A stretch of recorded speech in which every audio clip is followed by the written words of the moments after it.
co-directors in the building here. You might know him. One of the multi-platinum, Grammy Award-winning lyrical god, quite honestly.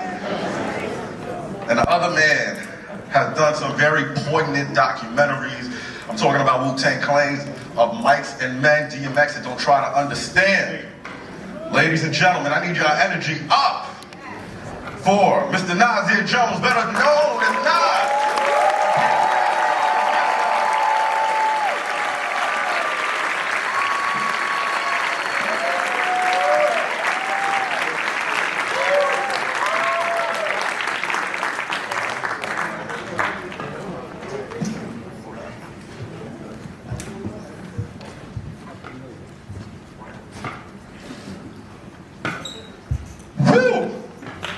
Like I said, that was some powerful stuff. Congratulations. What I thought was really dope to start it off, shout out to Mr. LL Cool J. He referred to Prince and Preem as neighborhood superheroes. And I'm curious, when it comes to being, neighborhood superheroes, why did the rappers and the athletes gravitate toward those neighborhood superheroes? They was rich. There was a record on Illmatic, Memory Lane, when you first rapped about the Supreme Team. Man, talk about your first memory of when you came across Supreme Team or when you first heard about them. Oh man, when you're young and black, you're looking for some inspiration. When you start hearing about people that was really powerful in any community in New York, you felt like you wanted to learn more about them. So when I heard about these names, I was a kid, so I grew up hearing about these people. And even when I stepped outside a little bit and tried to make $1, you would think, damn, how do you get a name like them guys? You know what I'm saying? And even the guys you see that are like big time didn't have a name like those guys, So, it just winds up in your conversation. You know what I'm saying?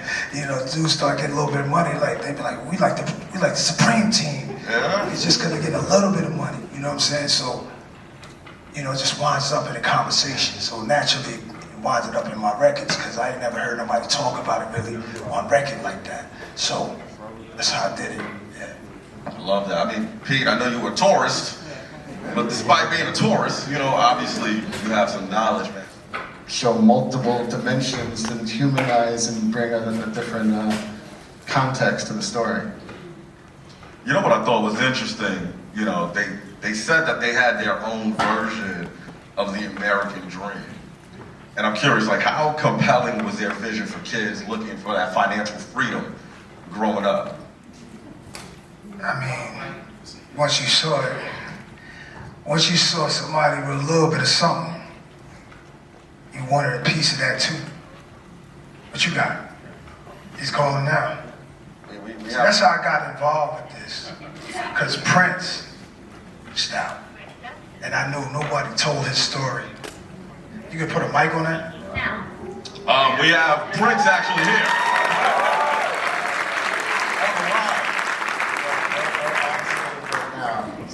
Wow, that's big.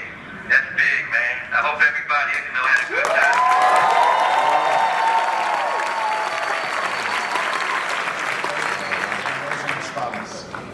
Yeah, man. Hey, listen, man. I wanted to tell you too, man. You've been a class act, man, and it was wonderful working with you, Nas, and of course my daughter, Pete, everybody, man, and the audience, man. I wish I could be there with y'all, as a free man, a law-abiding citizen, and enjoy that moment that y'all experiencing, man. Just thank everybody for coming, man. I really do, man.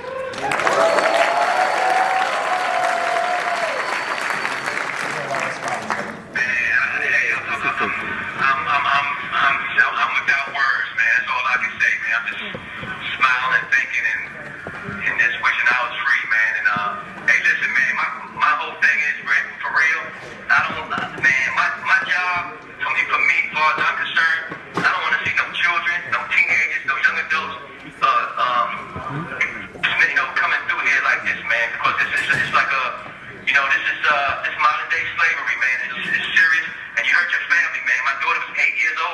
you know, and it's a serious thing to think about, and you got to think about the things that you did out there as well. So it's nothing to glorify, be proud of, but it is what it is. And y'all, I love everybody for coming, man. I appreciate y'all, man. Y'all take care of your family, take care of yourself, man, and stay free, man. I love y'all.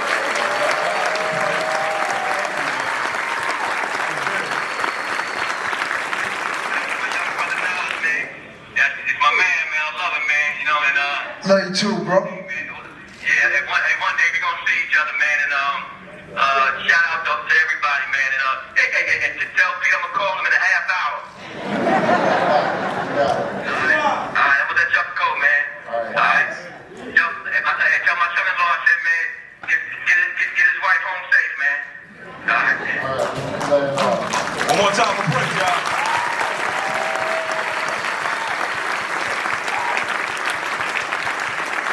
I swear to God, you couldn't make this shit up. That's been the last year, waiting for calls, and between COVID, between the terrible conditions in the prisons, these continued lockdowns, we're just sort of on standby, hoping to hear, because the important part in this series is to hear the story told from Prince and Preem themselves, because who can tell it better than them? 100%. Nas, I didn't forget you, because we got to walk back to that question, because you about to drop some gems I heard. I was asking about how compelling was the vision, for kids looking for that financial freedom. Oh, in the 80s? Shit. I mean, everybody's trying to, play basketball. Everybody, rap seemed like something that can never happen. You have Run DMC, my man LL Cool J, and all these people that inspired me. But it didn't seem like something that could happen to anybody. So it was a dream to rap, but I mean, everybody else had dreams to be doctors, lawyers, entrepreneurs in the neighborhood, just doing things that can feed the community and stuff like that. But everybody's looking for a way to get that cool stuff, wear the stuff, and the jewelry, and this and that. And, so certain dudes, certain people stood out. Certain women, I used to know in my neighborhood, big earrings, and they was hustling. You know what I'm saying? I'm like, damn. So it's like, you see the legit way, which might take a long way, and you don't want to go that way. You see the fast way, that's like that. You see a bum turn rich overnight. I seen dudes I used to tease, you know what I'm saying, turn rich. I can't tease them no more. It's like, he took my girl. Okay, so, things changed and times were changing fast. So you gotta make fast decisions, you know what I'm saying? It's like, that's New York, that was Queens, so. I mean, we didn't have the technology today and stuff that's killing us, watching Instagram and people fronting all day. And so we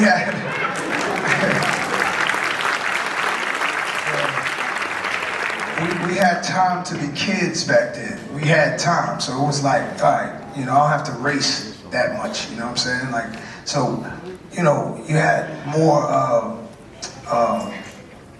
it was less guns at one point, you know what I'm saying? And it was more dreams, and you could take your time at it. Now it's like, you gotta do it now. If you're not doing it, you ain't, you know what I'm saying? So it's like, that to me was like, damn, I miss those days, you know what I'm saying? The fun of being outside, the fun you didn't have to worry about, was shootings, but it wasn't just sporadic. It wasn't just the way it is today. So you had an opportunity to be out there and see all the people, different people on the block that was doing different things. They pumping iron over here, they playing basketball over there. This man works at this place, comes home every day at 6 p.m. He drunk on Friday.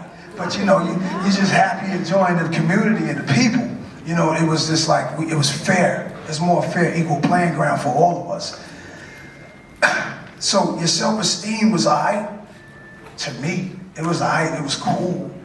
You also knew that there was a glass ceiling for opportunities for young people. Right. Also, so you had to figure it out. I used to go to Madison Avenue in Manhattan and just look around and stuff and see this world that we not really accustomed to. And then say, maybe I can be doing something I could become some kind of professional and do something in this world, but that world didn't seem like it wanted me. So at times you'd be complacent where you are, that you're not doing too much. You'd be like, don't worry about it. I'll figure it out one day. So your self-esteem, you would look for, again, your heroes. Reggie Jackson was my hero in the Yankees, and then it was, ball players. But then when you see the dude on the block with the red BMW, you can touch that. You know what I'm saying? You can see him. You can go to the store for him. So self-esteem is just all about what you got in here. Sometimes we don't see nothing and just know that we deserve more. It's just in us. It's where we come from. You know what I'm saying? We're not taught that. We're not taught where we come from. We're taught where we come from is bad. We think that our history started in America as slaves. Property they owned, like factories, blocks. What street was that? They had every building over there. Like they was putting their money into the real estate, and they didn't talk about that. People didn't really know that, but these dudes owned blocks, and they could have done it. They took from the community, but they were trying to put back. But you inside this war, police and this and that, so it's a very limited time to do stuff. But they was putting their money into property all over Queens. They had a lot of stuff. I asked Preem the other day what were his long-term goals in the Supreme Team. He's like, there were no long-term. I wasn't trying to be a drug dealer for a long time. I was trying to get the capital to start other legitimate businesses. I wasn't a career. That was not my career goals. My career goals were way bigger, and that's why, like our mayor said, these were street corner CEOs who could have done a lot bigger and better things, and if they were home, it would be a whole different story. Well, Prince, he was saying like it's important to have good cops. So I was saying if there were better policing in the projects in the 80s, could things have been different? The film starts off with him seeing a young kid, 10-year-old kid, killed by a cop. So that killed Prince's dreams, that things were cool for young black men. That made him turn. That made him realize, like he said, we're second-class citizens according to them. So it wasn't there. For every good cop, there's 10 bad ones. That's what we were seeing. I remember as a kid. I remember when things changed. When you're in kindergarten, I want to be a police officer. I want to be a fireman. And then at a certain age, you and that cop, when you ride by in the car, y'all look at each other and you realize, we at war. And you're like, damn, I'm kind of young. This is what it is, even me. And you know right then and there what it is. So, if there were more good cops, what were they gonna do? Really play basketball with us? Are they gonna come to the jams and the barbecues? What they gonna do? It was beyond them, because they're cops, right? And they're trying to do the right thing, but then they're not stopping the criminal activity that's beyond them. It's beyond the black community. It's deeper than those cops that's out there. So they get paid to keep us there. And then they like, wow, all this drugs are being pumped out here. How'd this get here? We didn't grow it in the projects like that. Well, and then, as you'll see in the next part, there's a big shift in policing in New York when an officer was killed in South Jamaica that sort of changed the face of policing in New York and across the country in some ways, and became a seemingly personal vendetta of the police against the black community. So it shifted. No, it did. And we saw a couple of films that were impactful for the growth of Supreme Team. One being Godfather, and how they refer to them as the disciples of the film The Godfather. I'm curious, what principles do you guys think they took from The Godfather that they made customary to their faction? What he said, loyalty, the sense of family, purpose, doing things the right way, being men, organized, So he said it wasn't like Scarface was cool, but they was more like The Godfather, more seasoned, more smarter, so serious business. So I love The Godfather too. I mean, like, if you made a movie about Supreme and them, it can give you that type of energy. Like, you know, just serious men, organized, wasn't playing at all. So there's many stories like this all throughout the city, and it's important that we see our community for what it is and what happened to us. How did we get here? What the mistakes were made that we can learn from, and that's what I really love about Gerald Miller. He wants us to know, like, you know, get this out to the kids that, you know, you can have life in jail over some of these decisions. And his whole mission now is to teach the kids a better way. You know, he's in there for 32 years, and there's some people from Colombia cartels that same crimes, they home now. Why is he in there? So, I mean, it's deep. You know, he's been in there since 1988. He was a kid. He was a young man. He didn't know anything, you know. He's an older man now. So look how we treat it on all levels, you know. We make bad mistakes sometimes, and we got to pay for them, for sure. And he knows that. But The Godfather was like all he had back then. That's all they had. That was their mentors, you know. Rappers was cool, you know, but it wasn't something that they could relate to as something that they can do. Prince wasn't trying to rap. So Godfather makes more sense. 100%.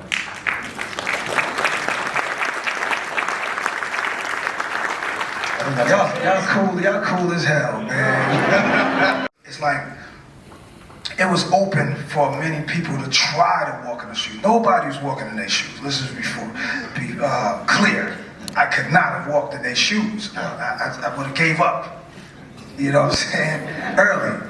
And I did give up early, you know. But you still thought, like, maybe I'm going to go for it. They went for it, so I'm going to go for it. I think everybody felt like that at a certain point, like, until they saw how real it is. Everybody's not built for that. That's why we're telling their story. It's a couple of giants that come out of Queens. And they all been people that we learned from.